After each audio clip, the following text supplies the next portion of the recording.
¿Qué es el miedo y cómo se manifiesta en el cuerpo y en la mente? El miedo es una respuesta natural ante el peligro, una sensación desagradable que atraviesa el cuerpo, la mente y el alma. Se puede deber a algo que pasó, que está sucediendo o que podría pasar. Es difícil de controlar y puede provocar todo tipo de reacciones, tales como parálisis o ataques de ansiedad. En su versión más extrema, lo que se padece es el terror. Lo curioso es que no siempre es el espejo de algo real. Muchas veces se teme a algo que no existe, que es producto de la imaginación, como los monstruos. Pero ¿por qué se tiene miedo?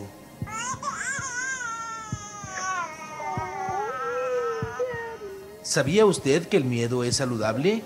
Sí, así es. El miedo, bien entendido, es necesario porque posibilita evitar algo doloroso o peor aún, ya que es un mecanismo de defensa que está tallando en el ADN de los seres humanos. Eso que está en el cuerpo se activa ante el peligro y permite responder con mayor rapidez y eficacia ante las adversidades. Fue aprendido por los primeros habitantes de la Tierra y forma parte del esquema adaptativo del hombre. Claro que también hay miedos irracionales como el temor a lo que no existe, pero la presencia de la reacción es beneficiosa para la supervivencia, tal como escucharán a continuación. ¿Cómo afecta el miedo al cuerpo? La manifestación fisiológica del miedo se da en el cerebro, concretamente en el cerebro reptiliano y en el mismo sistema límbico.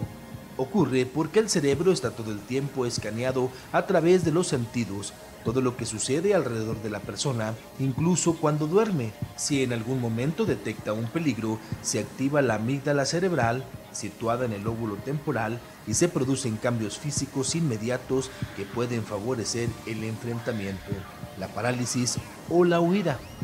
En el cuerpo se incrementa el metabolismo celular. El corazón bombea sangre a gran velocidad para llevar hormonas a las células, especialmente adrenalina. Aumenta la presión arterial, la glucosa en la sangre, la actividad cerebral y la coagulación sanguínea. Se detiene el sistema inmunitario, al igual que toda función no esencial. Se dilatan las pupilas para facilitar la admisión de luz. La sangre fluye en los músculos mayores, especialmente a las extremidades inferiores. El sistema límbico fija su atención en el objeto amenazante y los lóbulos frontales, encargados de cambiar la atención consciente de una cosa a otra, se desactivan parcialmente. Todo facilita la respuesta del individuo ante el peligro y esto sucede por igual ante cualquier tipo de miedo. Claro que también puede haber consecuencias negativas como taquicardia, sudoración, temblores, retroalimentación del temor y pérdida del control sobre la conducta. Falta de armonía en los riñones, lo que puede hacer que la persona se orine involuntariamente. Si lo que se experimenta es un miedo intenso o una trauma, este queda fijado en la memoria con mayor intensidad. Esto tiene una lógica evolutiva. Lo que daña se fija con mayor fuerza que aquello que da placer, porque resulta más adaptativo. Por ejemplo, basta quemarse una vez con fuego para no volver a posicionar sin cuidado cualquier parte del cuerpo sobre una llama. Si alguna vez se olvidara inconscientemente de esto, se podría quemar día tras día. ¿Y cómo afecta el miedo a la mente? El miedo, hasta ahora descripto, guarda relación con el mundo real, pero también existe el miedo imaginario o neurótico que no tiene correspondencia con el peligro.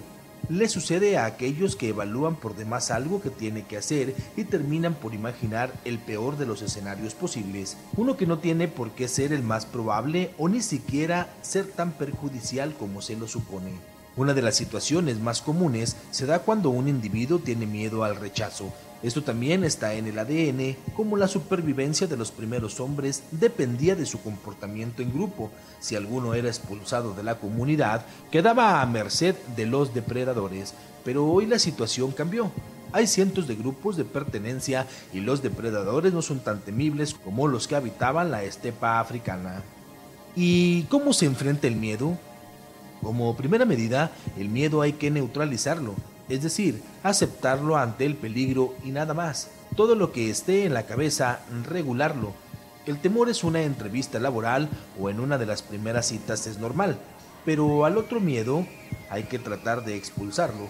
Es un impulso interior que busca defendernos de un peligro irreal que la mente se esfuerza en creer. Claro que ante una patología, el mejor camino es siempre consultar a un profesional de la salud mental, quien podrá trabajar para desactivar esas falsas alarmas. Reportó para Núcleo Radio Televisión, Marco Escalera.